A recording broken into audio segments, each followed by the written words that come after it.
What's up, everybody? Welcome to the round 3 preview. Carlton Fremantle at Marvel Stadium on Sunday. We are going to have had a solid break from last Thursday's disappointing loss to Collingwood.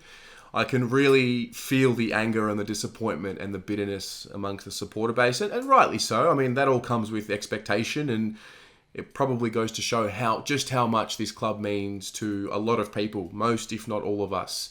I think, when you couple the expectation, which leads to disappointment, with where the players and the club are performing at the moment, it just doesn't marry up, and naturally the emotions take over. I think we did a pretty good job for the most part of containing our emotions. Obviously, some went a little too far, and as it always is, someone's got to be left hurt. But anyway, staying to the footy, it's just such an important game this week on so many levels. And, to be honest with you, I don't really blame a lot of supporters who are already off them, done with them, sick of them.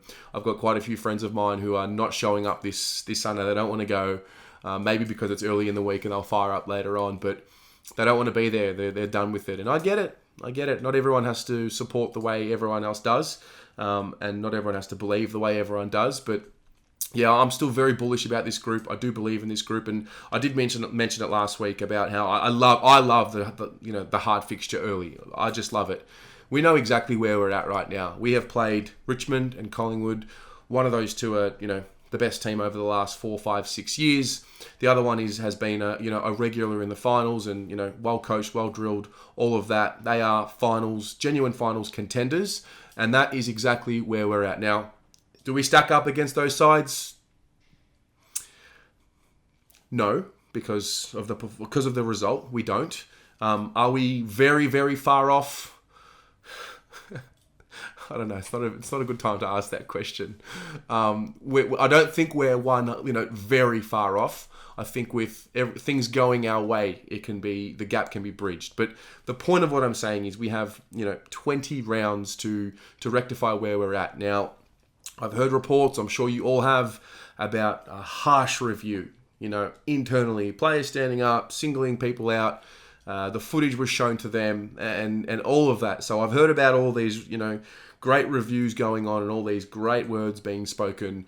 And to be dead honest with you, none of that really matters. I'll know exactly how much of a review and how harsh it was and how they respond to that kind of criticism by Sunday at about 6 p.m. roughly. I think we'll all know, because the reality of this situation is, okay, we're 0-2 for the 9th straight year, which is terrible given where we think this group is at.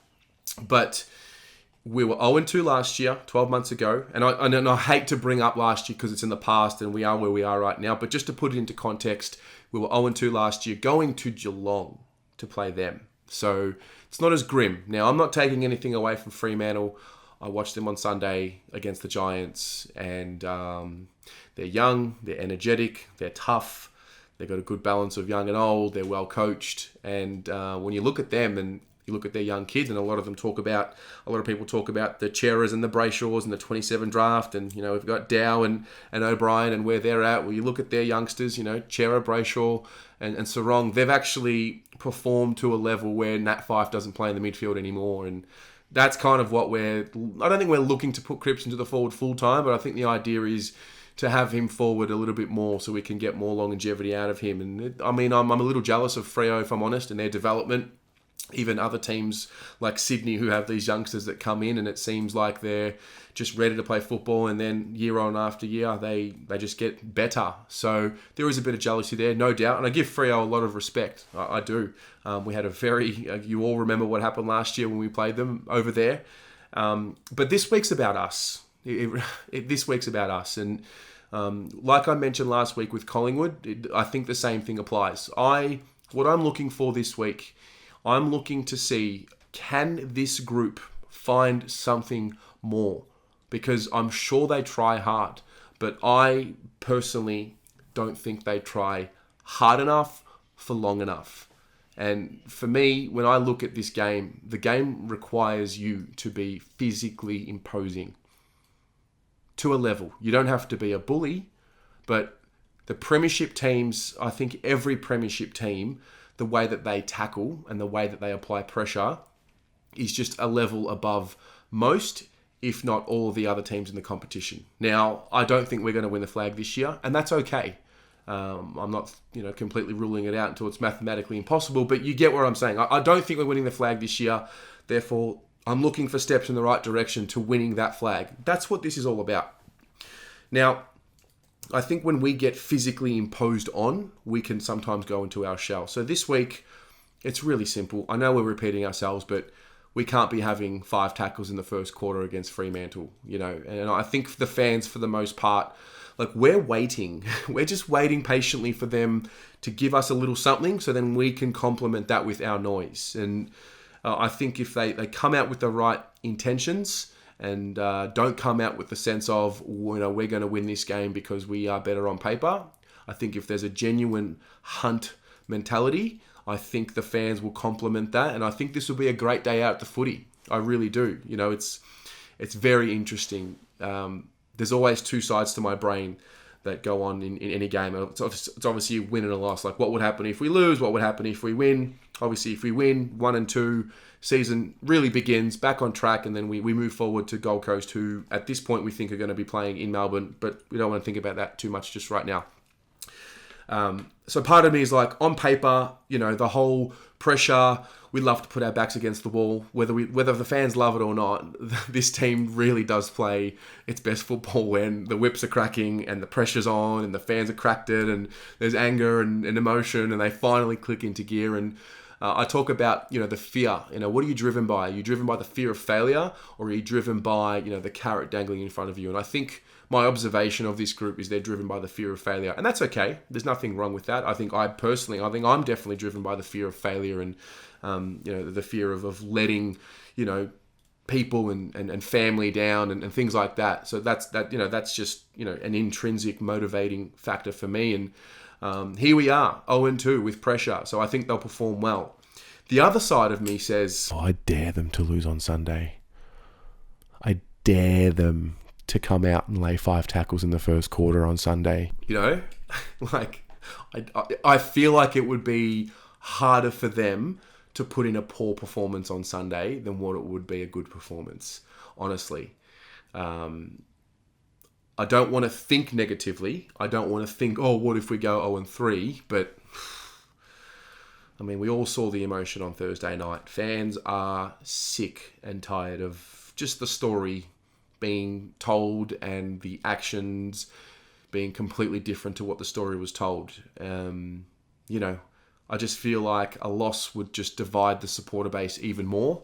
And they've got a responsibility. The players and the coaches have a responsibility. And, I read a lot of books on winning. I'm obsessed with, winning. And that's just kind of, I think I was motivated by, Kobe Bryant and Michael Jordan and these types. And, basketball was a real big influence in my life, and these NBA players were a really big influence in my life and culture as well. And, I've studied, Paul Roos and Sir Alex Ferguson and, Michael Jordan, Kobe Bryant, Tim Grover, guys who have been around obsessive winners. And that's the word, it's obsessive. You have to be obsessed because there's 18 teams and they all want to win the same amount. They all want to play for a premiership in the same amount. But the reality is you have to be doing something more than the rest of the competition to be the winner. And on game day, you have to be doing more than your opposition to be the winner. And sometimes that requires you to, reach into parts of you that you maybe don't even know are there. And whether that comes from anger or hatred or again, being motivated by what's in front of you and the ultimate goal, I just want to see a desperation and I want to see a pride from the group. I just have no doubt that we have the better players. And the one thing I spoke about on the show on Monday night was we've got talented players. We're under the roof. How we can create more space for our players to use their talents is working hard on the defensive end. And that doesn't mean defensive 50. That means defensive pressure in the midfield. That means defensive pressure in the forward line. Because if we can create turnovers across the ground, we will create space for these talented players of ours to do their thing.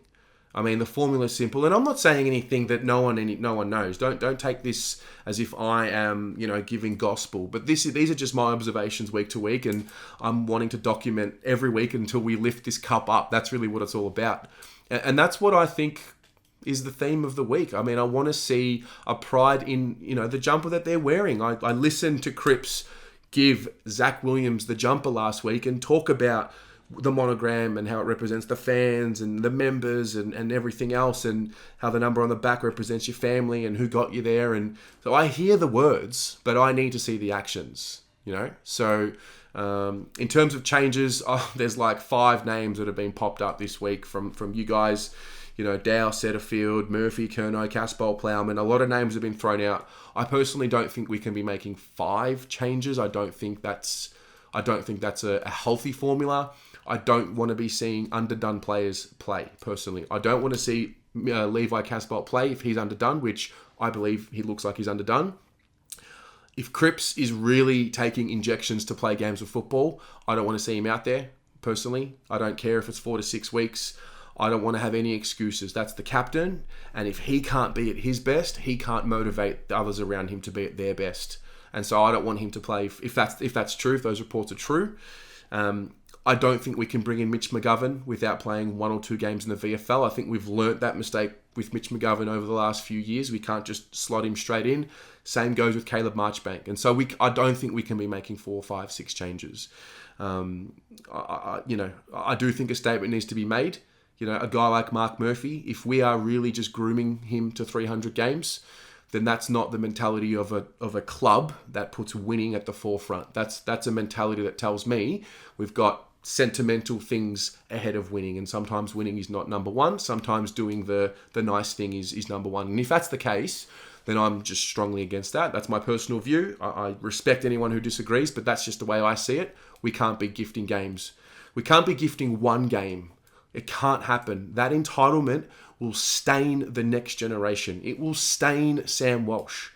When Sam Walsh gets to 200 games, he knows, no matter what, no matter how he's playing, the club are going to look after him to get to 250 or 300. That's just not the ruthless Carlton that I was told about as a kid. That's not it. Am I living in the past? Maybe there is no such thing anymore as old Carlton, but if that Carlton is not the Carlton that we want to be, the successful Carlton, then I think we might have lost our identity. So I'm worried about things like that. I just want to see, we all know what we want to see. Let's not pretend like I'm making something new up here. I want to see them reach for something that they haven't done all year yet. And I want to see how much it means to them. So I want the actions to do the talking. Let me know what you think. Are you going? You getting tickets? Let me know if you've watched Freo. Let not just me, let everyone else in the community know. What do you see of Freo? What do we have to be mindful of? What are their tactics? And I do want to know your changes, not just your outs, because it's very easy to say we should drop him and him and him. Who's genuinely coming in? And be very mindful of the players who are coming in and if they're underdone. I also think if Jack Silvani is available, low key, very important to us because he plays with the Carlton identity. So that's how I see it. But I'm very interested to hear your thoughts and how you've recovered from last week and how you're looking ahead to this week.